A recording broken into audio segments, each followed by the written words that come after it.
Good morning, Vlogsters. Or I should say early afternoon. It is just turning noon by about 5 minutes.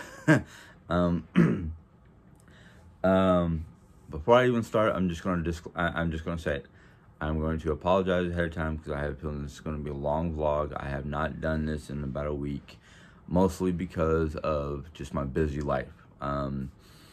Things at work have gotten busier. My hours have gotten longer. I've been working just about every day that I work. I'm working like 7 to 9 hours a day. They're trying to break it down and spread it out, so I'm there 5 days, 30 hours a week. But this past week has been another one of those, like, who's doing what to who, and when am I going to get to relax? I'm not saying that when I get home I don't get the chance to relax, but I just feel like, literally, because of how busy it is at work, I literally feel like I'm on the go 24/7. Lucky enough to get, a decent night's worth of sleep. This hair wants to just puff right back out. It's the side that I slept on, so I had like major bedhead this morning. I mean, literally all over the place. But I have a lot to say, so this will probably get to be a long video. Hopefully I don't backtrack and whatever. The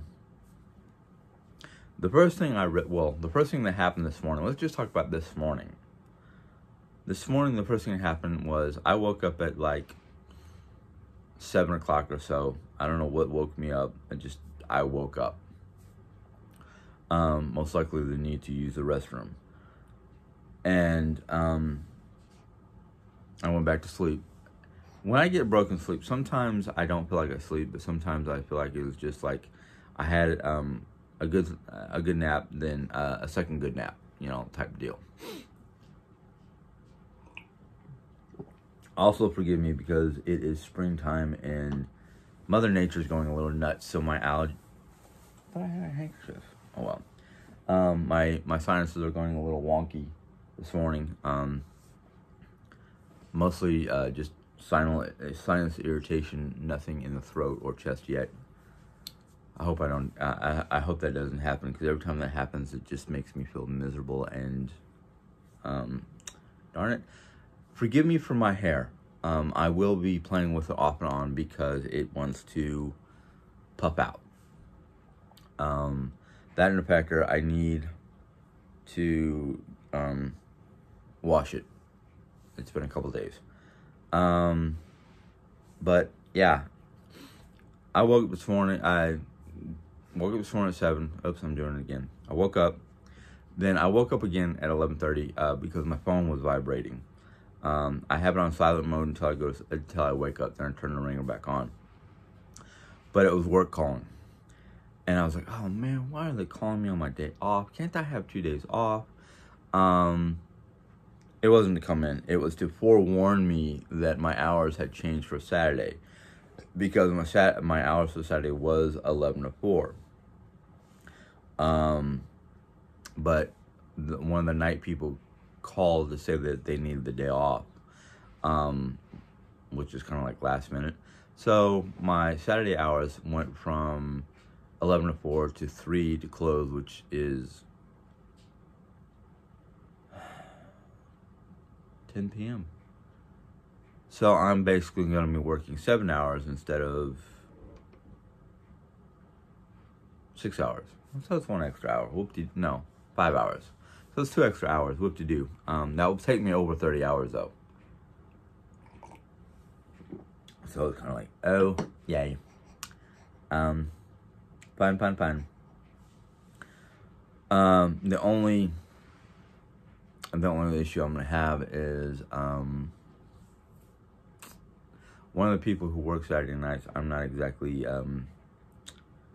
happy with, because last time I had to work with that person for a brief period of time, one, they were late showing up, and two, they thought that they can start barking orders at me like they were in charge, when not only have I been at Dickies longer, I'm also the elder of the store.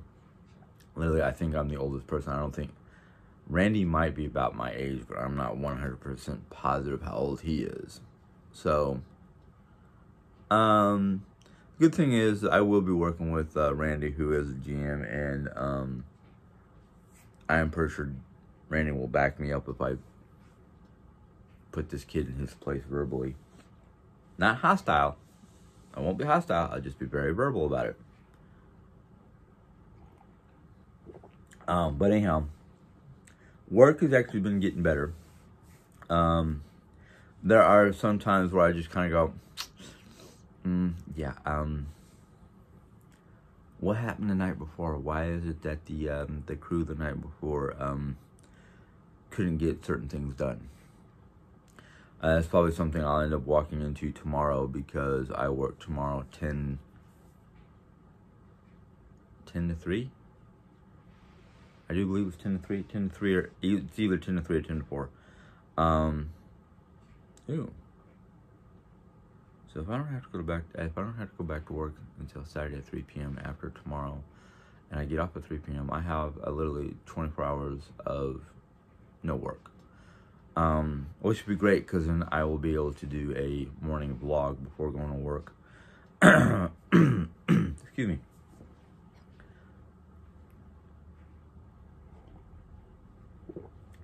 But that's work. It is what it is, and I am doing my best not to allow the stresses or drama of work to affect my my daily life, because it's not good. It's not healthy. It's just, it's useless. It takes away too much energy, and it takes away too much important time that I could be doing other stuff. Yes, I'll still do my usual growling, grunting, and groaning. Part of that is just physical aches and pains getting the better of me, and part of that is just me being me.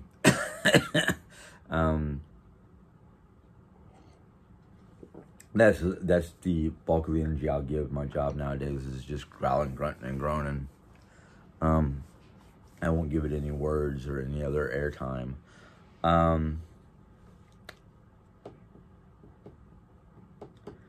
Home life.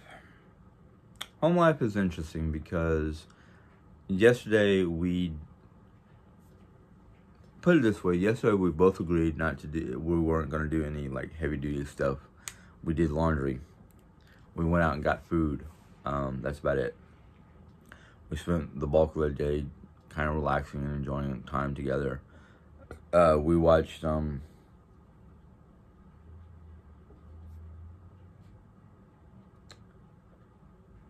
did we watch both yesterday or just one? I think Wednesday night. Not Wednesday night. Yeah, Wednesday during the daytime we watched Godzilla. Or not Godzilla. I'm sorry. We watched King Kong Skull Island, and then we watched Kong versus Godzilla, or Kong and Godzilla, whatever it was. Enjoyed both movies. I didn't think I was going to, because last time I watched Godzilla,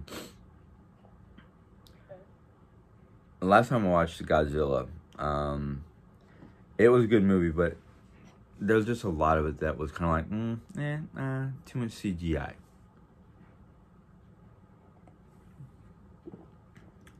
The difference between the newer, the Kong and Kong versus Godzilla, was you can tell that there was some CGI, but for a lot of it, it was not really CGI. It was camera angles and just a few other little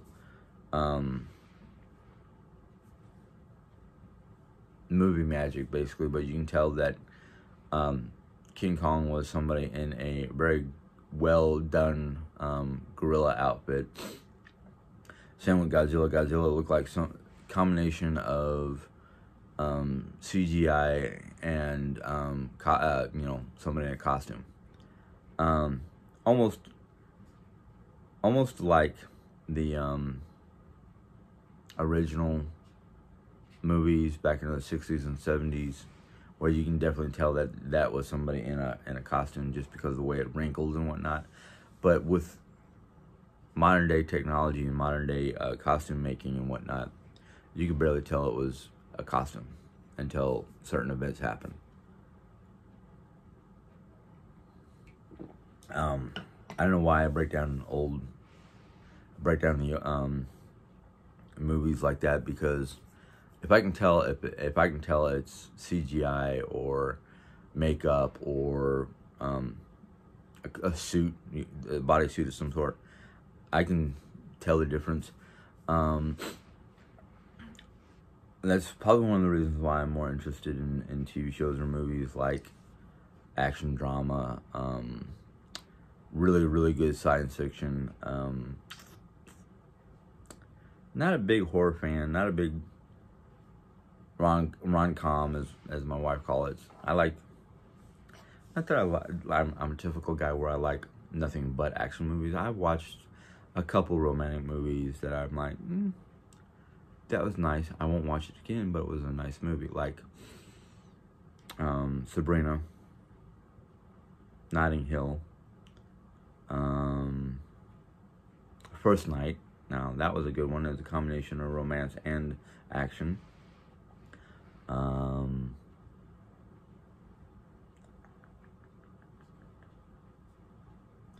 like movies that have a little bit of everything. They have a little bit of comedy, a little bit of romance, a little bit of action, bits and pieces of drama. Like, I don't know if some people don't realize it, but Jumanji, the newer version of Jumanji, it had a little bit of everything. It had comedy, it had romance, it had action, it had drama. That's a good mix for me. I mean,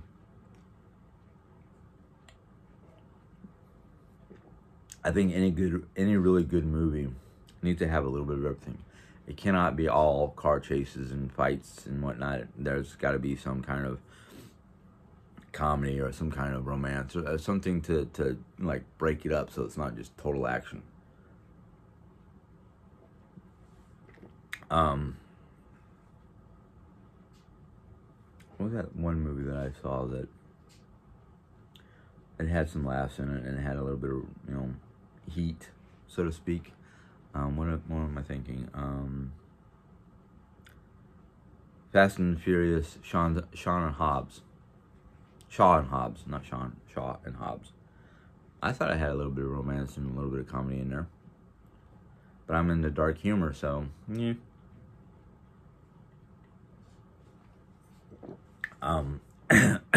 Excuse me. But home life has been, it's been steady. Jerry is going to try to do some crafting today, and she wanted to do some yesterday, but I was not really feeling in the mood to do a lot of, how to put it, heavy lifting, running around, getting this, getting that. I wanted to relax at least one day. So today is going to be do some keto-friendly meal prep for Jerry, help. Basically, I'm going to be, literally, after I'm done in here doing my thing, I'm going to literally tell Jerry, I have nothing to do except for maybe fold clothes, do some minor cleaning in my own personal space. But I'll leave my door open, and she can holler or text me or whatever if she needs me. Not that I'm going to be 100% at her beck and call, but I will be there to help her out because I have nothing nothing important that can't wait until later on in the day to do. I'm about ready to glue my hair down.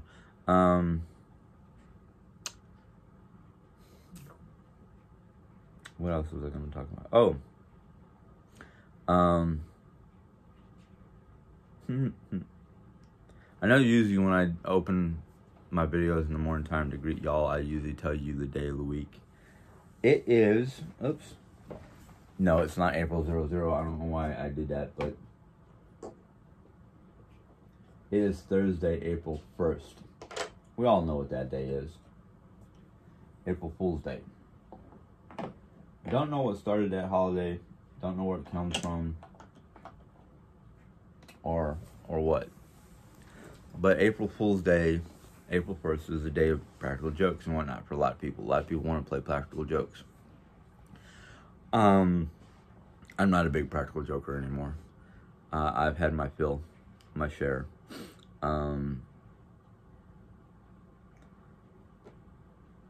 That, in fact, it's Thursday, April 1st.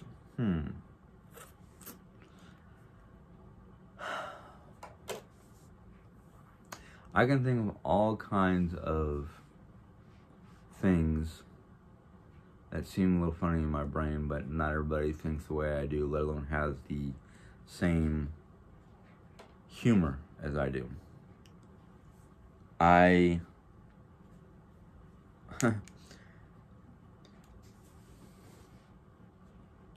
can always, I lost track. See, that's how bad my brain gets when it comes to thinking about practical jokes. It doesn't hold on to them. I'm not a practical joker. I'm not one of these people who like playing practical jokes, not because of the fact that I've had plenty of them played on me, but I have seen so many people try to play practical jokes that go wrong, and somebody ends up getting hurt. And I'm not into that. I don't like the idea of hurting somebody else for a multitude of reasons. But that aside, you know, for those of you who like playing practical jokes or like seeing practical jokes being played on others without anybody getting seriously hurt, today's your day. Have a blast.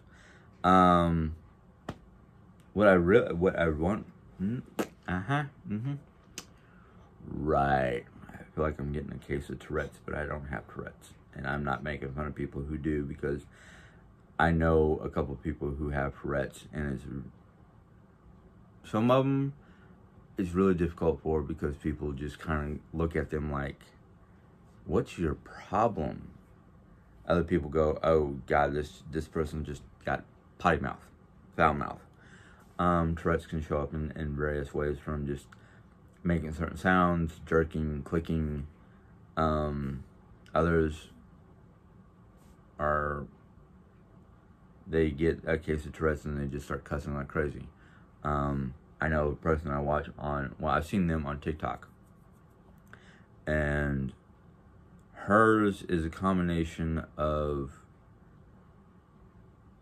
body gesturing or body motions where they just jerk, and like whistling or clicking or non-cursing. Very, very polite, mild-mannered person, but she just has, the clicking and the head jerking and the if it wasn't for the fact I knew it was Tourette's, I would say she had maybe a stutter, or just whimsical in one way or another. I don't know where that came from. It just came from my brain that's wanting to go everywhere, and I'm trying to wrangle it in. News. Yes, let's focus on something. News. I decided to check some of my news feeds. Most of them, again, are talking about what everybody knows about, because it's on regular mainstream news, like the stimulus checks, the vaccine for COVID, things like that. It's been over a year. We've been dealing with COVID for a year, and I'm tired. I'm literally tired of it. I don't tire of wearing a mask, because of the fact that it's one of many ways I can show off my attitude, my personality, however you want to put it. But at the same time, especially when you're working in a warm environment with the mask on, it sometimes gets difficult breathing. Like I'm starting to have now, because I have no fluids to wash down my mucus. Ooh. That was pure honey. That was pure liquid honey. Very little tea, 100% honey. That's got a bite. But here's something that you might not have heard about, because it might not be on mainstream news. But I get this information because I get news reports from the national parks and various groups that are what I call Earth Watchers. people who watch everything and anything that has to do with Mother Earth, whether it's weather anomalies, earthquakes, volcanic activity, happenings in the national parks. But I got a news blurb from one of those groups, and it was also on local news in Wyoming, or from a local Wyoming newsletter that deals with what's going on in Yellowstone National Park as well as the Grand Tetons. Somebody, a quote-unquote treasure hunter, was arrested and charged for trying to dig up buried treasure in Yellowstone National Park. Here's the kicker. It wasn't just in the middle of the national park. It wasn't just in some location out in the middle of the backwoods where nobody's around. He tried to do it in a Civil War cemetery near the North Gate.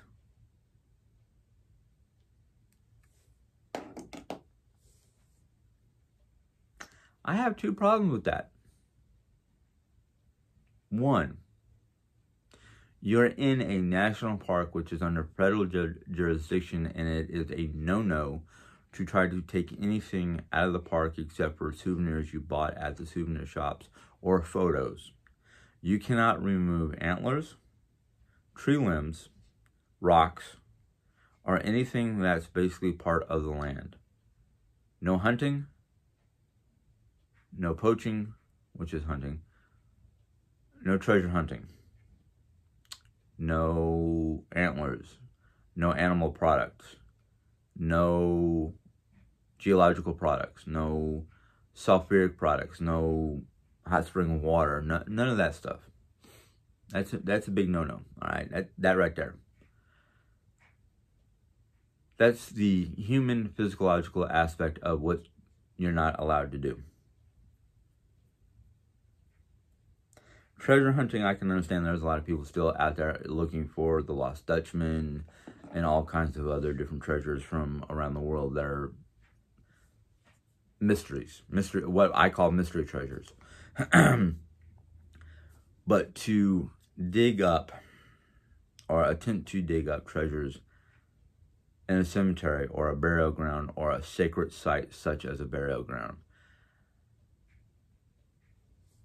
you either have to be one brave soul not worried about the possibility of stirring up the spirits and the ghosts and getting yourself spiritually attacked by the supernatural factor or paranormal factor. But you're desecrating somebody's grave. It's one thing that you're desecrating a grave in a national park, a landmark, but just desecrating the grave by digging it up because you're seeking treasure that your metal detector told you was under the ground near a tombstone. I'm sorry. I have that superstitious, that paranormal, that supernatural aspect of my beliefs that tells me no, no, no.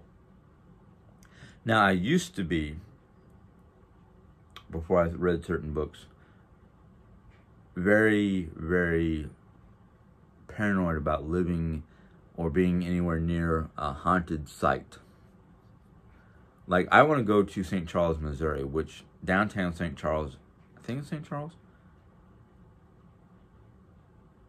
Yeah, I think it's St. Charles. Well, it's down near the boot of Missouri, southern part of Missouri. The town has been investigated by various paranormal groups. The downtown region is they say it's very haunted, and just outside of town, well, what was outside of town but is now part of town, was a Civil War battlefield. And a lot of people believe it's haunted or whatnot. And, well, 40 years ago, no, closer to, well, yeah, 9. At the age of 9, in my pre-teens, early teens, I would have been like, hell no. won't go near that town for any reason. I will literally drive around the town just not to go through it.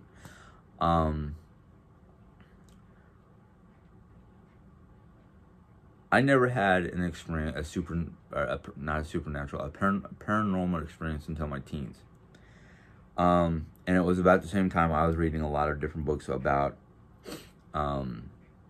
Native American shamanism and spirituality and the paranormal and, you know, things of that nature. It wasn't until my late teens, mid to late teens, shortly after my dad passed away. And what actually spurred me to start reading those books wasn't even just curiosity. It was an event that happened to me that made me go, maybe I should look into this. And the funny thing is, and I'm going to tell you the story, it was about a year, maybe a year and a half after my father passed away. We had moved from Mesa, Arizona, which is the house we lived in when he passed away, to Paradise Valley, Arizona, which was just another suburb on a different. Mesa was towards the north. Paradise Valley was towards the west. I don't remember, but I know my dad had never been to Paradise Valley. My dad had never been into the house at Paradise Valley. My dad had been dead for a while. And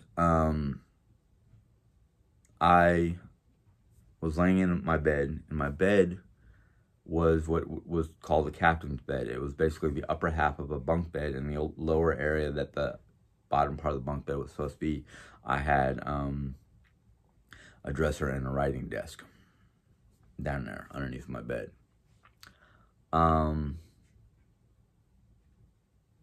Yes, a 17-year-old boy, 17-year-old boy, sleeping in a captain's bed instead of a regular bed.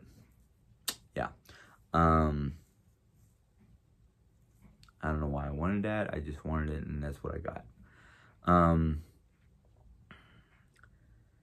Anyhow, there was one night I was laying in bed, and I had been laying there for a while, just couldn't get to sleep. I was staring off in space. It was a Friday night, so I didn't have to worry about school the next morning.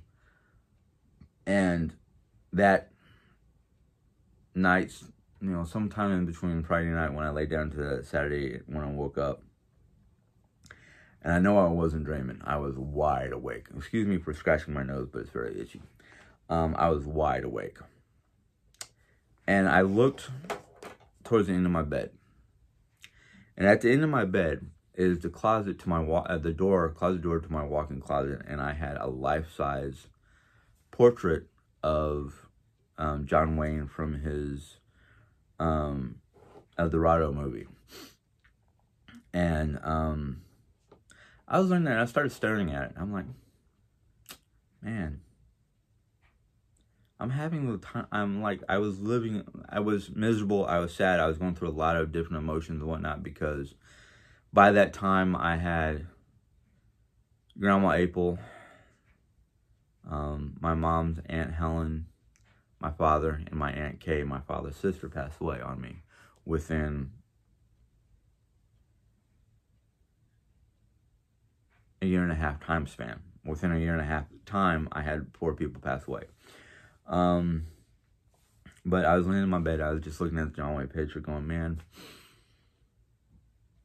I wish I had more time.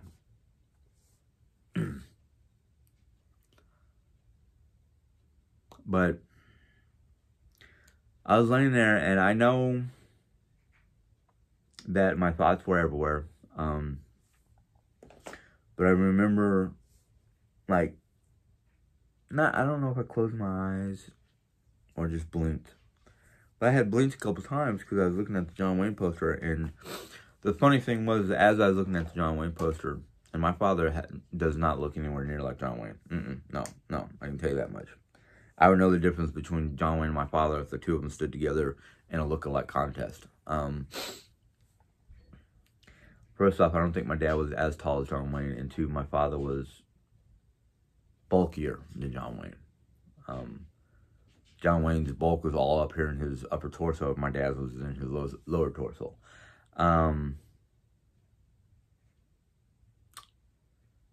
But I was laying there, and then literally, not just my father's head, but nearly half of his torso was at the end of the bed. And I know my dad was not tall enough to have his upper torso showing up at the end of my bed.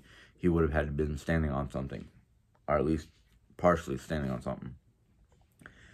And it freaked me the heck out. And I started rubbing my eyes and blinking, rubbing my eyes, trying to like, is this a dream? Is this a fantasy? Am I just using John Wayne's poster as a focal point to see my father? What was going on? And I don't remember if there was anything said. I don't remember what exactly transpired. I just remember seeing his upper torso. And from that point on, I started reading ghost stories, paranormal phenomenon, Native American shamanism, Mary Summer Rain. And I'll be honest with you, Mary Summer Rain's books helped me out more than anything else, because some of the terminology in the paranormal books were hard to understand. And then I also started reading books on NDEs, which is near-death experience. That's the terminology of near-death experiences. Started reading different books that had to do with like why this could have happened. And basically, I wanted to get into paranormal psychiatry, or paranormal psychology. Yeah, paranormal psychology. No, that was too like, what? That in fact, there was very few places that offered classes or lessons or anything like that on paranormal. It was not like a big, everybody was getting into it. But it was a time in my life that I literally, because of certain things that transpired between that and a few other different things, I started getting into the different religions, the different, not really belief systems, but a lot of the different, not just religions, but like I was reading books on true life ghost stories and watching TV shows that had to do with paranormal investigation and things like that, and got into TV shows like Haunted Minds and Ghost Hunters and Tennessee Wraith Chasers, which are a group of guys that are out of Tennessee, and they really go around doing, they actually were doing like hotels and hospitals and insane asylums and places that, because most of the shows that I was watching that had to do with ghosts and whatnot they weren't in famous places like Civil War mental asylums or Civil War hospitals or things like that. Most of everybody else was just like on locations, or they weren't in places that you would think would have a lot of paranormal phenomenon. They were in places like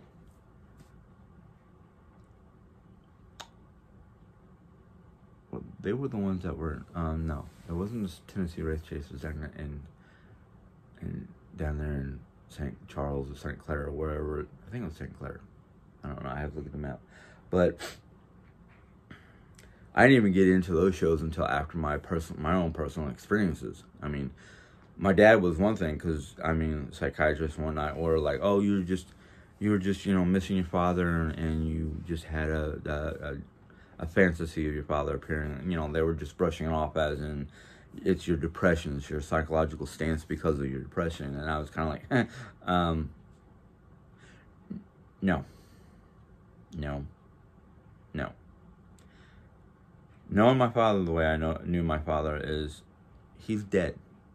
He wouldn't go showing up in front of his teenage son to freak him out unless there was a reason for it. What the rhyme and reason was, I don't know.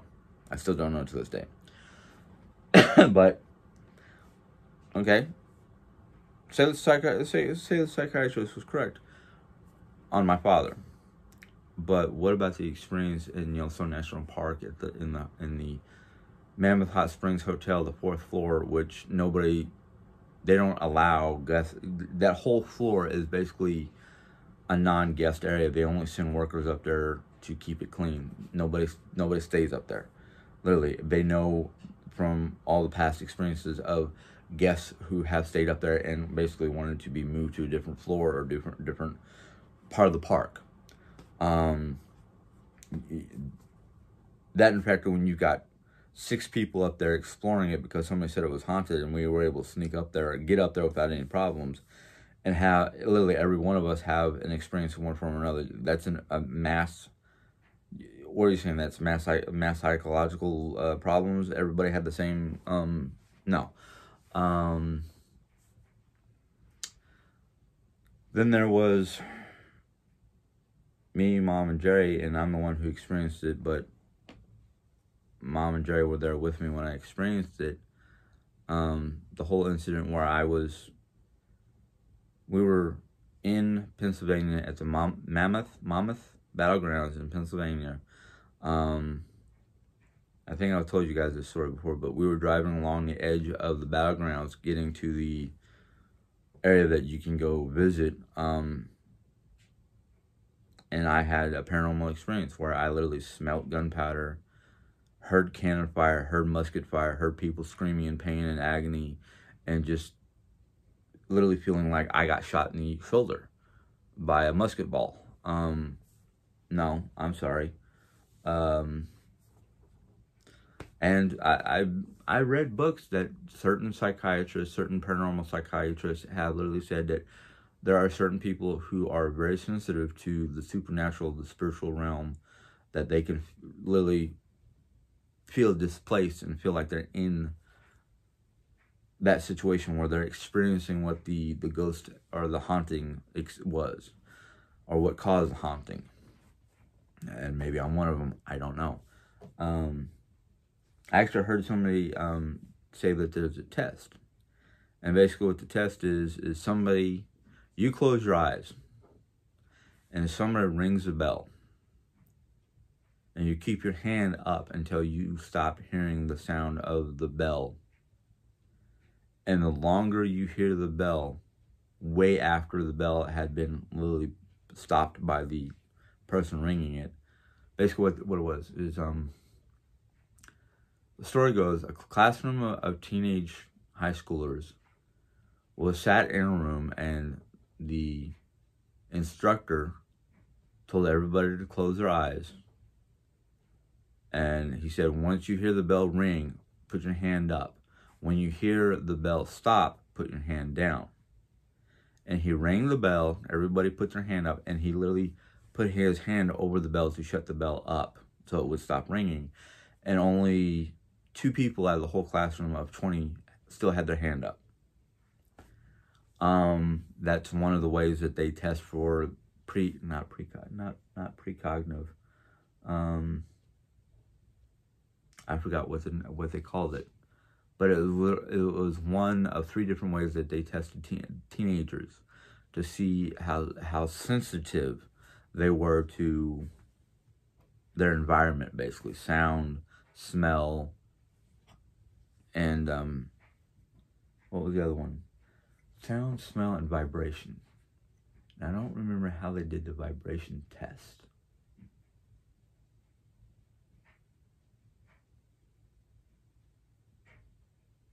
Oh, the vibration test. I do it every so often. I don't have it anymore. I used to have a tuning fork. And anybody who knows what a tuning fork is you hit it against something and it hums or vibrates in your hand. And basically what it was is the test is the instructor would hit that against the person's desk, and then place it against the person's cheek, or like right outside their earlobe, and then remove it and ask the individual person, do you still feel it? And depending on how long they would say, yeah, I still feel it, yeah, I still feel it, yeah, you know, that kind of thing, depends on how sensitive they were to vibrational. Because your ears, for most part, your ears are, now I don't know if you ever studied animals, all animals have ears, no matter what they look like. Even snakes have ear slits or ear openings. Our ears, mammals' ears, animals' ears, mostly mammals. Mammals' ears are designed in certain ways to hear all the different sounds that nature can provide. Some animals, and we're not talking about humans now, we're just talking about animals. Some animals, their ears are shaped in certain ways so they can twitch their ears in certain ways to catch the sounds from all around them. Now, bats, especially bats, are highly adapted to echolocation. Basically, that's what sound is. Sound is just echoing. It's noises going through the air, echoing through the air, and depending on how far away an object is, or an animal, that, or whatever the noise is, depends on how well it's heard. Now, humans, because our ears are flat against our head, we can only hear so much. We have to literally turn our heads to capture whatever sound is coming our way. We have to turn at least one ear to get as much of that sound into that ear as possible. Now, those who are sensitive to their environment, the echoing vibration of sound, whether it's voices, wind, grass crunching, snow crunching, twigs snapping, trees falling, whatever the sound is, the more sensitive you are to your environment, to your surroundings, the more adept your hearing is, and the more the easier it is to detect sound or vibration. Now, there are those who are extremely sensitive in the realm of the paranormal, that they can hear things that aren't there because the echo of that sound, or the echo of the how was it described? The paranormal, basically the paranormal hauntings of one form or another. There's several different types of hauntings, but the one that most people experience, that most people know about, is what we see, what all our senses can detect. The seeing of the shape or the shadow, basically all that encompasses our senses, our sight, sound, smell. Those three senses are what basically detects the paranormal. Now, there's one particular type of haunting which is called a residual haunting. It's a non-active haunting. What it is the footprint of an event that happened that repeats itself every day at the same time, no matter what. Those kind of residual hauntings, most of those are sound only. You don't see anything. You might not smell anything, but you'll hear something. Those of us who have the better hearing, the ability to detect the vibration longer than the average person, can hear those, can sense those in one way or another. That's just your average basic type. But the thing about residual hauntings is, like an echo, they will slowly dissipate. So the stronger the event, the longer the last, or the longer of the imprint of the haunting. So let's say you have, and this is going to go into a very heinous, dark area. Let's say you have a haunting that was caused by a murder or death. Death is like the worst form of recorded imprint. So like Mount Monmouth, I didn't see nothing. I smelt and I heard. I didn't see nothing. I smelt it and felt it. Okay. because Monmouth was like a major battle, and there's a lot of death and carnage and destruction. That imprint is going to last a long time. Then you have your type 2 basic haunting, which is you see the ghost.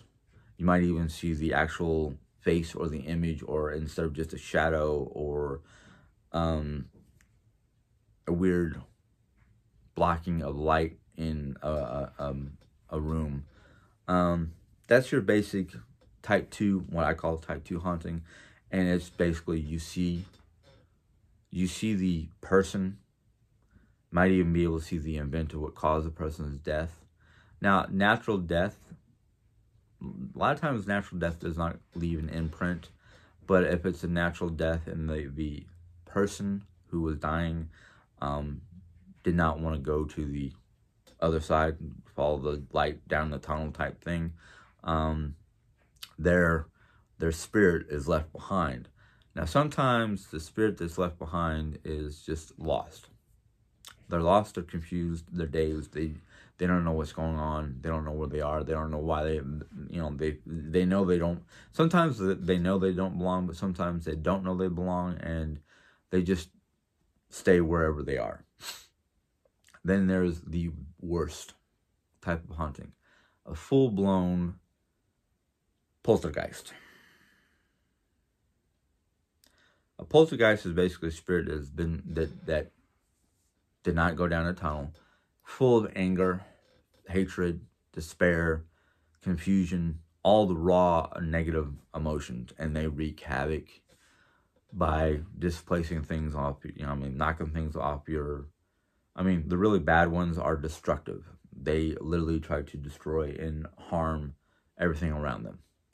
Now, your type 2 might be a displaced spirit, but they're not destructive. They might try to play games and try to get your attention by opening cabinets, knocking doors, knocking stuff off shelves, things like that. But your full-blown poltergeist is destructive, disruptive. He'll open up all your cabinets, all your drawers. He'll literally throw things around, move stuff in disarray, and just, pure destructiveness. I personally would not want to deal with one of them.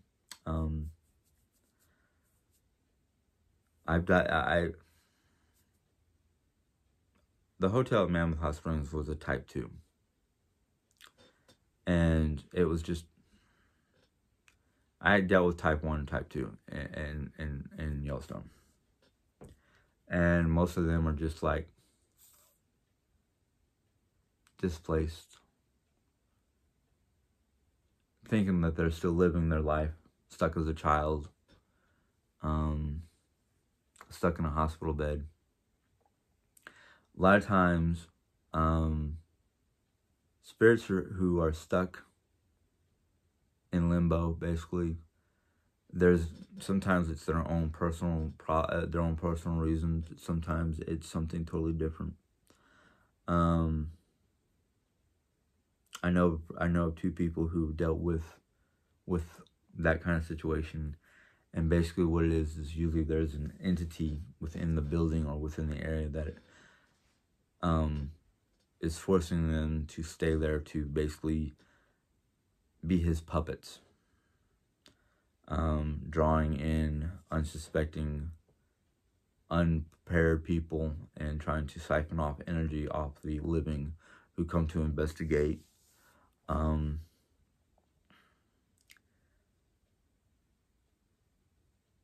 Ghosts can be friendly. They can be just simply recordings of past events.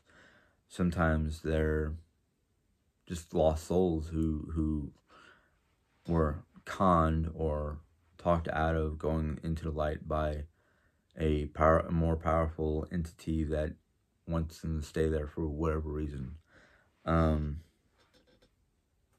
There's a lot of things about the paranormal that are still yet unexplained or untapped, because a lot of times it's hard to it's really hard to tell another person who's interested in the paranormal how to deal with the paranormal, because every case, every haunting is different. Sometimes it's a recording that there's nothing you can do but let it play out. Sometimes it's a spirit that is lost and just needs to be convinced that it's better for them to go home into the light where they can be with their family or people they know that have passed on before them or even after them. Their descendants might be, their ancestors, let alone their descendants, might be waiting for them on the other side of the light. Then there are those who are just like,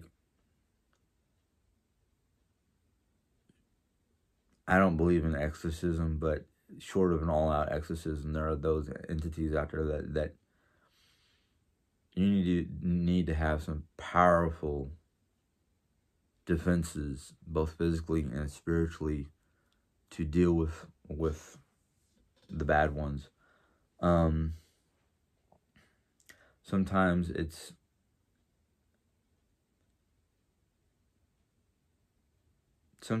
literally your own spiritual energy and how much stronger it is compared to the other one's powers or energies, that makes the difference of how you can deal with them or how they're dealt with.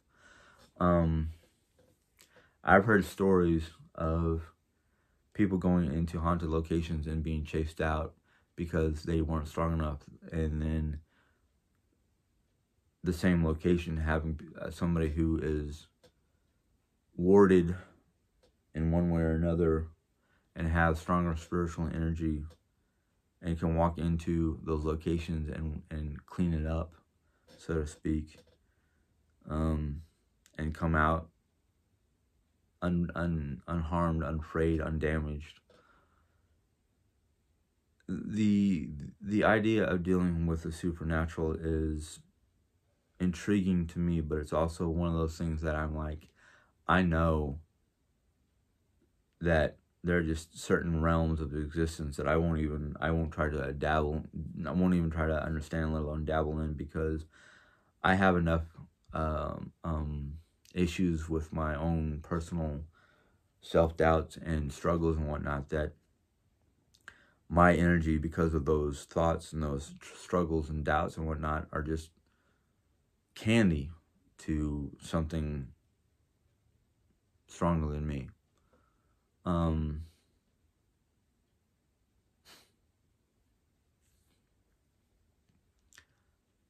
It reminds me of the Bible, where it says that the devil tempted Jesus 3 days in the desert, and every temptation that the devil tried to throw at Jesus was answered or deflected because of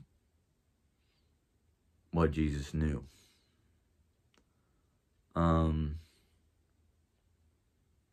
Temptation is one of those things where the devil loves using temptation to gain a foothold or gain control of a person's walk in life. But I mean, just sitting here talking about it makes me kind of like, not really cringe, but just shiver a bit, because it's one of those things that, even though, for the most part, we're not really supposed to worry about it. It's not something that we're supposed to deal with. But when you've dealt with it in one way or shape or form, to think about all the different things that could have gone wrong, or all the different things that are out there that are wrong, no matter what belief system you may follow that tell you otherwise, it's one of those things where you just kind of go,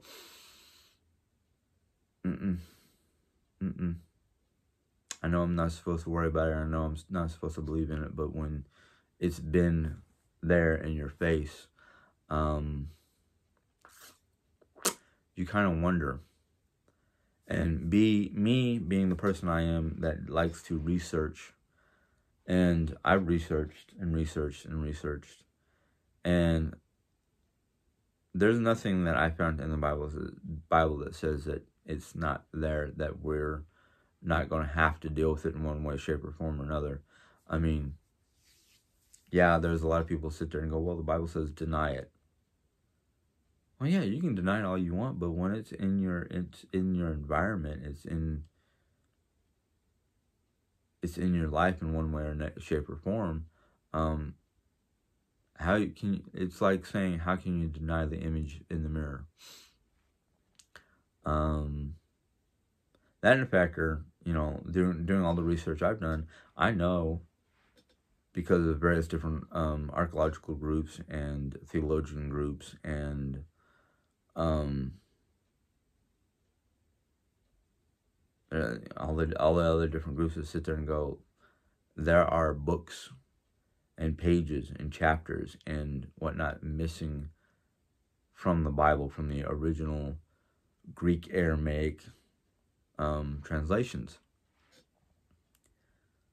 Whether those books are missing because of the fact of the original churches that translated the Greek, Aramaic, Hebrew Bible into an understandable English text, decided that they didn't want that information in the actual Bible for the average person because it could cause issues in the church.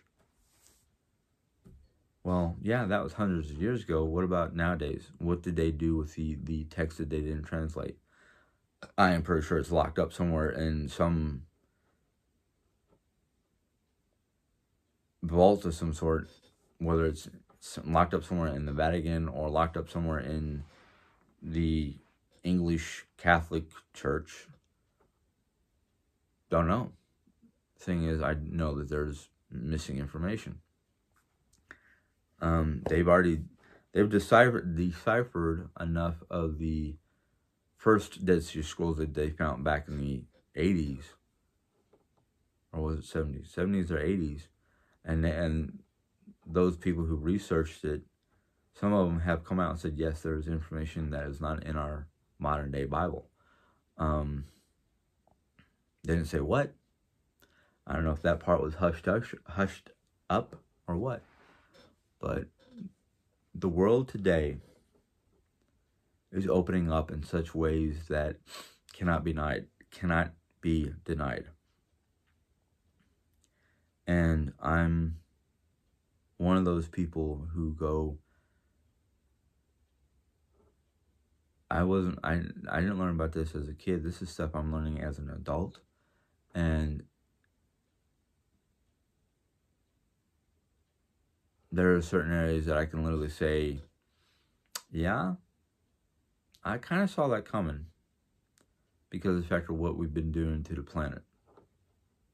But then there's a lot of other stuff that I go, did not see that one coming. And sometimes I go, would ignorance be bliss or not? I don't know. But anyhow,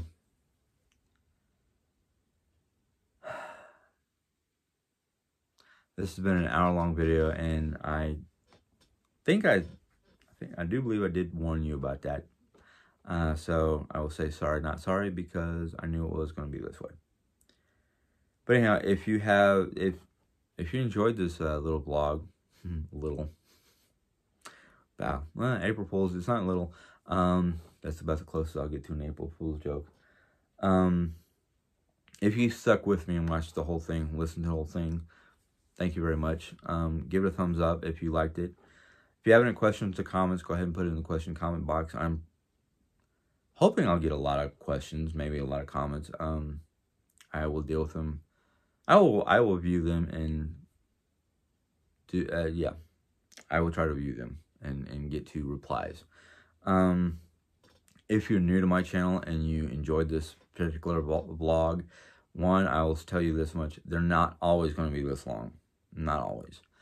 But if you decide to join, thank you very much. I appreciate it. All you have to do to join is click the subscribe button and then click the little bell, and YouTube will let you know when I put in a new video. So until next time, have a good day. Bye.